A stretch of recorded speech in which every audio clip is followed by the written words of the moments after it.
बच्चों, तो आज हम कक्षा 6वीं का पाठ 2 बचपन पढ़ेंगे, जिसकी लेखिका हैं कृष्णा सोपती। इस पाठ में कृष्णा सोपती जी ने अपने बचपन की यादों को साझा किया है, साथ ही साथ आधुनिक समय में किस प्रकार से बचपन में और उनके बचपन में क्या बदलाव थे, क्या क्या चीज़ें उस समय मौजूद थी और आज के समय में किस तरीके से वो परिवर्तित होती चली आ रही है, और बच्चों में किस तरीके से जो चाहते हैं किसी चीज़ को पाने की, और पुराने समय में के जो बच्चे हैं उन्हें किस तरीके की चीज़ें पसंद थी, वो सारी चीज़ें इस पूरे पाठ में बताई गई हैं। तो आइए शुरू करते हैं। मैं तुम्हें अपने बचपन की ओर ले जाऊंगी। मैं तुमसे इतनी बड़ी हूँ कि तुम्हारी दादी भी हो सकती हैं, तुम्हारी नानी भी, बड़ी बुआ भी, बड़ी मौसी भी। परिवार में मुझे सभी लोग जीजी कहकर ही पुकारते हैं। तो यहाँ पर जो लेखिका है वो उनकी उम्र काफ़ी बड़ी है, अब वो बुज़ुर्ग हो चुकी हैं और अब उन्हें कोई भी अगर कहना चाहे तो दादी, नानी या बुआ के नाम से या मौसी के नाम से बुला सकता है। हाँ, मैं इन दिनों कुछ बड़ी यानी उम्र से सयाना महसूस करने लगी हूँ, शायद इसलिए कि पिछली शताब्दी में पैदा हुई थी। मेरे पहनने ओढ़ने में भी काफ़ी बदलाव आए हैं। पहले मैं रंग बिरंगे कपड़े पहनती रही हूँ, नीले, जामुनी, ग्रे, काला, चॉकलेटी। अब मन कुछ ऐसा करता है कि सफ़ेद पहनूं, गहरे नहीं, हल्के रंग। मैंने पिछले दशकों में तरह तरह की पोशाकें पहनी हैं। पहले फ्रॉक, फिर निकर, वॉकर, स्कर्ट, लहंगे, गरारे और अब चूड़ीदार और घेरेदार कुर्ते। तो लेखिका यहाँ पे बताना चाह रहे हैं कि उनके पहनावे में बदलाव आए हैं।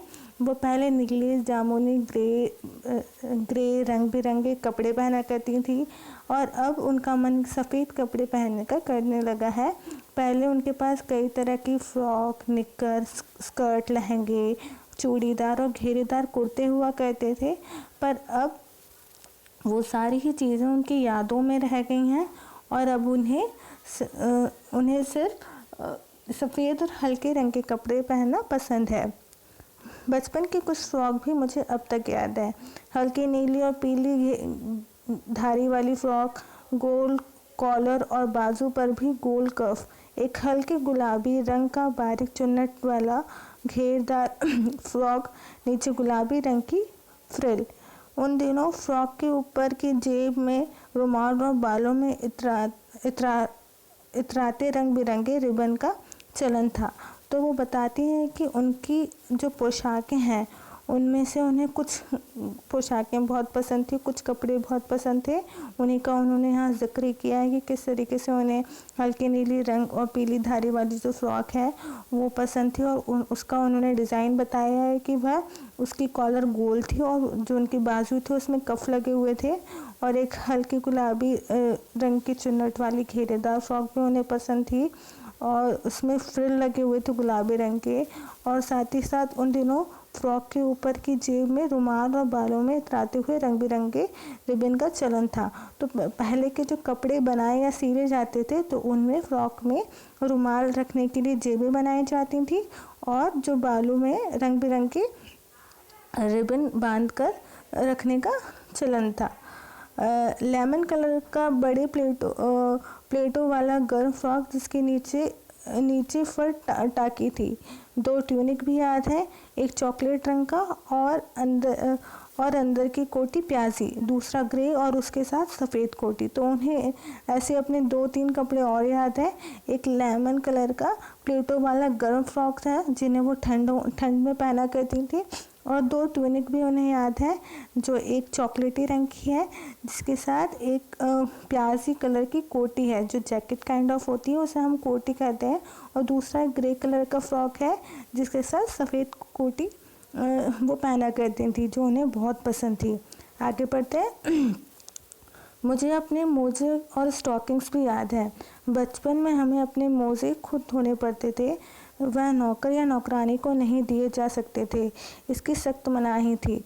तो बचपन के उन्हें कपड़ों के साथ साथ अपने मोजे और स्टॉकिंग्स भी याद है, और उनके यहाँ मोजे धोने के लिए किसी नौकर और नौकरानी को नहीं दिए जाते थे, वो उन्हें खुद धोती थी। हम बच्चे इतवार की सुबह इसी में लगते, धो लेने के बाद अपने अपने जूते पॉलिश करके चमकाते। जब जूते कपड़े या ब्रश में रगड़ते या जब जूते कपड़े या ब्रश से रगड़ते तो पॉलिश की चमक उभरने लगती। तो यहाँ पर जब लेखिका बता रही हैं कि हर संडे, इतवार मतलब संडे की सुबह वो इसी काम में लगते थे, अपने मोजे धोना, स्टॉकिंग धोना और जूतों को पॉलिश करना। ये उनका हर संडे का काम था और उनके जूतों को साफ करना और उनकी चमक उभारना भी बहुत पसंद था। सर्वर, मुझे आज भी बूट पॉलिश करना अच्छा लगता है। हालांकि अब नई किस्म के शू आ चुके हैं, कहना होगा कि ये पहले से कई ज़्यादा आरामदेह है। हमें जब नए जूते मिलते उसके साथ ही छालों का इलाज शुरू हो जाता। तो वो आज के समय में मिलने वाले जूते और अपने समय में मिलने वाले जूतों का यहाँ पे तुलना कर रही हैं कि किस प्रकार से जब पुराने ज़माने में जो जूते मिलते थे वो इतने ज़्यादा आरामदेह नहीं होते थे। जैसे कि आपको पता है, जब भी कोई हम नया जूता खरीदते हैं तो उन्हें शू बाइट होने या पैरों में छाले होने के चांसेस हो जाते हैं। तो पुराने ज़माने में ज़्यादातर जूते इसी प्रकार के होते थे कि जब भी कोई उसे पहने तो उसको छाले होना स्वाभाविक था। पर आज के ज़माने में ऐसी स्थिति काफ़ी कम देखने को मिलती है। तो वो यही कहना चाह रही हैं कि छालों को देखते हुए या नए जूते खरीदते समय छालों का इलाज शुरू हो जाया करता था। जब कभी लंबी सैर पर निकलते अपने साथ रूही ज़रूर रखते। जूता लगा तो रूही, मोजे के अंदर। हाँ, हमारे तुम्हारे बचपन में बहुत फ़र्क हो चुका है। तो अब उनके पास छालों के लिए कोई इलाज करने के लिए सटीक नुस्खा नहीं होता था। तो जब भी वो कभी लंबे सैर पे निकलते थे तो साथ में अपनी रूही रख लिया करते थे। तो जैसे ही पैर में छाले होने की स्थिति होती थी तो वो रूही को अपने जूते के अंदर डाल लिया करते थे ताकि उन्हें आराम महसूस हो।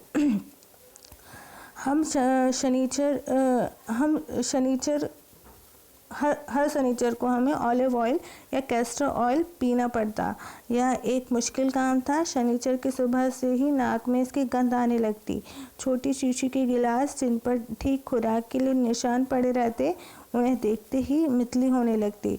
मुझे आज भी लगता है कि अगर हम ना भी पीते वह शनिचरी दवा तो कुछ ज़्यादा बिगड़ने वाला नहीं था, सेहत ठीक ही रहती। तो यहाँ पर उनके घर का, लेखिका कृष्णा सोबती के घर का ये नियम था कि हर शनिवार को उन्हें कैस्टर ऑयल और ऑलिव ऑयल पीना पड़ता था। तो जैसे ही शनिवार का दिन आता था तो उन्हें ये चीज़ बिल्कुल पसंद नहीं थी और उन्हें बिल्कुल भी अच्छा नहीं लगता था। और जैसे ही वो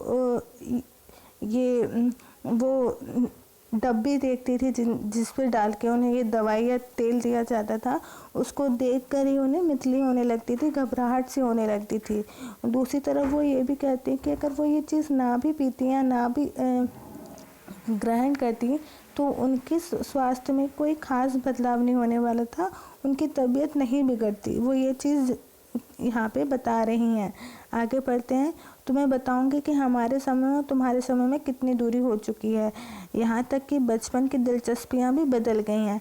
यहाँ पर अब लेखिका बता रही हैं कि किस प्रकार से उनके समय में, मतलब काफ़ी साल पहले का जो बचपन है, उस समय के बच्चों में और आज के समय के बच्चों में जो कह लीजिए शौक़ हैं या जो खेल खिलौने की चीज़ें हैं या खाने पीने की चीज़ें हैं, उनमें कितना बदलाव आ गया है। याद रहे, हाँ, उन दिनों कुछ घरों में ग्रामोफोन थे, रेडियो और टेलीविज़न नहीं थे। पहले के समय में टीवी नहीं हुआ करता था, सिर्फ ग्रामोफोन और रेडियो हुआ करता था। आगे बढ़ते हैं। हमारे बचपन की कुल्फ़ी आइसक्रीम हो गई है, कचौड़ी समोसे पेटीज में बदल गया है, शहतूत और फालसे और खसखस के शरबत कोक पेप्सी में। तो वो यहाँ पे ये बताती हैं कि उनके बचपन में शहतूत और फालसे और खसखस के शरबत मिलते थे जो आज कोक या पेप्सी में बदल चुके हैं। दूसरी तरफ उस समय फुल्कियों का कुल्फ़ी का ज़्यादा प्रचलन था।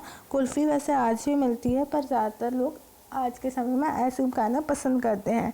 दूसरी तरफ कचौड़ी समोसा उनके यहाँ ज़्यादातर मिला करता था पर आज यहाँ पेटीज़ भी मिलने लगी है।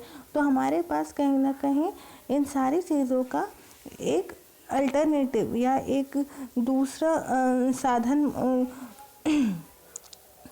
साधन मौजूद है। ऐसा नहीं है कि अगर हमारे पास समोसा कचौड़ी नहीं है तो हमारे पास कुछ भी नहीं है। हमारे पास आज के समय पेटीज़ मौजूद है, हम पेटीज़ खा सकते हैं, या हमारे पास कुल्फ़ी नहीं है तो हम आइसक्रीम खा सकते हैं। पर पुराने समय में कचौड़ी, समोसा और आइसक्रीम ये कुछ ही चीज़ें मिला करती थी और उसी को खाने से लोगों को काफ़ी आनंद मिलता था। उस समय पहले इतने ज़्यादा वैरायटीज़ मौजूद नहीं थी खाने पीने की। यहाँ पे ये बात कही गई है।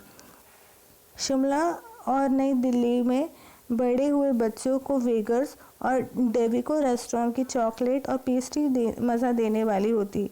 हम दोनों भाई बहनों की ड्यूटी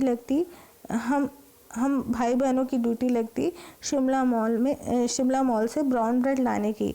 अब यहाँ पे जो शिमला और दिल्ली में रहने वाले जो बच्चे हैं उन्हें ज़्यादातर ये दो रेस्टोरेंट के नाम दिए गए, वेगर्स और डेविको। ये दोनों ही रेस्टोरेंट में खाना या वहाँ की चॉकलेट या पेस्ट्री वहाँ के बहुत बच्चों को पसंद आती। और यहाँ पे जो लेखिका हैं उनके जितने भी भाई बहन हैं उनकी बारी बारी से ड्यूटी लगती कि वहाँ मॉल में जाकर वो ब्राउन ब्रेड खरीदे। हमारा घर मॉल से ज़्यादा दूर नहीं था। एक छोटी सी चढ़ाई और गिरजा मैदान पहुँच जाते, वहाँ से एक उतराई उतरते और मॉल पर कन्फेक्शनरी काउंटर पर तरह तरह की पेस्ट्री और चॉकलेट की खुशबू मन भावनी। जब जैसे ही बच्चे ये चॉकलेट या जैसे ही बच्चे ब्रेड लेने जाते तो वहाँ पे काउंटर मौजूद चॉकलेट और पेस्ट्री की खुशबू इन सभी को कहीं ना कहीं ललचाती थी। हमें हफ्ते में एक बार चॉकलेट खरीदने की छूट थी। सबसे ज़्यादा मेरे पास ही चॉकलेट टॉफ़ी का स्टॉक रहता। मैं चॉकलेट लेकर खड़े खड़े कभी ना खाती, घर लौटकर साइड बोर्ड पर रख देती और रात के खाने के बाद बिस्तर में लेटकर मज़ा ले खाती। अब यहाँ पर जो लेखिका है उनके घर में हफ्ते में सिर्फ एक ही बार चॉकलेट खाने की इजाज़त थी और जैसे ही ये चॉकलेट खरीदी जाती तो उनके जितने भी भाई बहन हैं वहीं पे खड़े खड़े उसे ख़त्म कर देते थे। पर लेखिका उन सभी चॉकलेट्स को अपने पास रखती और घर पे आकर खाना खाने के बाद आराम से बिस्तर पर लेटकर मज़े लेकर उसे खाया करती थी। आगे पढ़ते हैं। शिमला के काफ़ल भी बहुत याद आते हैं, खट्टे मीठे, कुछ एकदम लाल, कुछ गुलाबी, रस भरी कस्मल, सोचकर ही मुँह पानी भर आए। चेस्टनट्स एक और गजब की चीज़, आग पर भुने जाते और फिर छिलके उतार कर मुँह में। यहाँ पर शिमला में क्या क्या चीज़ें मिलती थी उस समय और क्या क्या चीज़ फेमस थी वो चीज़ बताई गई। काफ़ल एक प्रकार का फल है जो उन्हें बहुत पसंद था, जो खट्टे मीठे, जिसका स्वाद खट्टा मीठा होता था और देखने में वो गुलाबी था और उसमें रस मौजूद हुआ करता था। साथ ही साथ उन्हें चेस्टनट मतलब जो छोले होते हैं उनको अगर थोड़ा सा रोस्ट कर लिया जाए और उसमें मसाले डाल दिए जाएं तो वो काफ़ी ज़्यादा चटपटा लगते हैं। तो छोले को ही यहाँ पे चेस्टनट्स कहा गया है, तो चेस्टनट्स ही कहा जाता है उन्हें, और उन्हें ये सारी चीज़ें खाना बहुत पसंद था। चना जोर गरम और अनारदाने का चूर्ण। हाँ, चने जोर गरम की पुड़िया जो अभी वह भी जो तब थी वह अभी नज़र आती है। पुराने कागज़ों में बनाई हुई इस पुड़िया में नीरा हाथ का कमाल है। नीचे से तिरछी लपेटते हुए ऊपर से इतनी चौड़ी कि चने आसानी से हथेली पर पहुंच जाएं। एक वक्त था जब फिल्म का गाना चना जोर गरम बाबू में लाया मज़ेदार चना जोर गरम इन दिनों स्कूल के हर बच्चे को आता था। अब यहाँ पर वो बताती है कि उस समय जो चने हम खाते हैं, भुने हुए चने, वो बहुत पसंद किए जाते थे और पुड़िया में दिए जाते थे। वो आज भी मौजूद है, आज भी कई चने बेचे जाते हैं और लोगों द्वारा बहुत स्वाद लेकर खाए जाते हैं। पर वो ये कहती हैं कि ये जो चने हैं उस समय जो उसकी मतलब लोगों के बीच में जो लोग उन्हें पसंद किया करते थे या ज़्यादातर लोग उसे पसंद किया करते थे, और जो बच्चे हैं उन्हें ये चने बहुत पसंद थे। और उस समय चना जोर गरम में लाया मज़ेदार गाना उसी समय आया था, तो हर एक बच्चे को ये गाना मुँह ज़बानी याद था और वो ये गाना गाते गाते इन चने खाने का मज़ा लिया करते थे। कुछ बच्चे पुड़िया पर तेज़ मसाला बरकवाते पूरा गिरजा मैदान घूमने तक यह पुड़िया चलती। एक एक चना पापड़ी मुंह में डालते और एक कदम उठाते। मैं एक खास ही लय उठाने में एक खासी लय रफ्तार थी। अब यहाँ पर वो बताते हैं कि किस प्रकार से पूरे के पूरे गिरजा मैदान मतलब शिमला में जो एरिया है या जो कॉलोनी है गिरजा मैदान, वो पूरा इस चने को खाते खाते वो पूरा घूम लिया करते थे और हर एक चने के दाने को मज़े ले लेकर हर एक कदम के साथ खाया करते थे। छुटपन में हमने शिमला रिज पर बड़े में बहुत मज़े किए हैं। घोड़ों की सवारी की है। शिमला के हर बच्चे को कभी न कभी यह मौका मिल ही जाता है। अब यहाँ पर वो बताती हैं कि उन्होंने घोड़ों की सवारी भी की है और यहाँ पे जितने भी बच्चे हैं जो यहाँ पे रह रहे हैं उन्हें ये मौका मिल ही जाता है। हम जाने क्यों घोड़ों को कुछ कमतर करके समझते, उन पर हंसते थे। ननिहाल के घोड़े खूब हष्ट-पुष्ट और खूबसूरत, उसकी बात फिर कभी।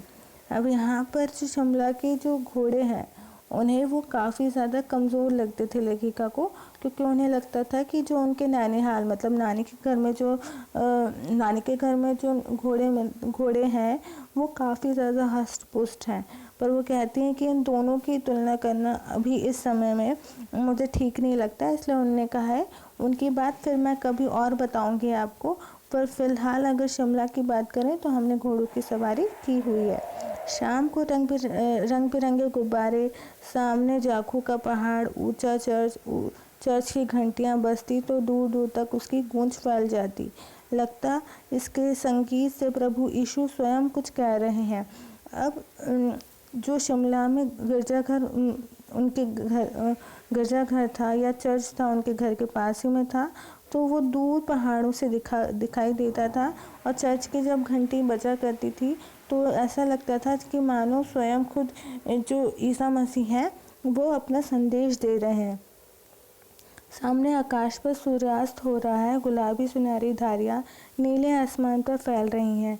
दूर दूर फैले पहाड़ों के मुखड़े गहराने लगे हैं और देखते देखते बत्तियां टिमटिमाने लगी हैं। रिज पर की रौनक और मॉल की दुकानों की चमक के भी क्या कहने। स्कैंडल पॉइंट की भीड़ से उभरता कोलाहल। अब यहाँ पर वो जितनी भी चीज़ें सनसेट मतलब सूर्यास्त हो रहा है, सनसेट हो रहा है, तो दूर पहाड़ों में जो आसमान में जो सुंदरता है या प्राकृतिक सुंदरता है वो उन्हें बता रही हैं। और शाम ढलने के साथ साथ अब सभी जगह रोशनी होने लगी है, तो रोशनी टिमटिमाने लगी है हर जगह। आगे देखते हैं। सर्वर स्कैंडल पॉइंट के ठीक सामने उन दिनों एक दुकान हुआ करती थी जिसके शोरूम में शिमला कालका ट्रेन का मॉडल बना हुआ था। इसकी पटरियां, उन पर खड़ी छोटे छोटे डब्बों वाली ट्रेन, एक और लाल टीन की छत वाला स्टेशन और सामने सिग्नल देता खंबा, थोड़ी थोड़ी दूर पर बनी सुरंगी। अब यहाँ पर जो स्कैंडल पॉइंट है उसके ठीक सामने, स्कैंडल पॉइंट एक जगह का नाम है, उसके ठीक सामने एक दुकान हुआ करती थी जिसके सामने एक शोरूम था। शोरूम के सामने शिमला की एक ट्रेन का मॉडल बना हुआ था जिसमें ढेर सारी पटरियाँ और इंजन थी और सिग्नल देते हुए ढेर सारी सुरंगें बनी हुई थी, उसी का उन्होंने जिक्र किया है।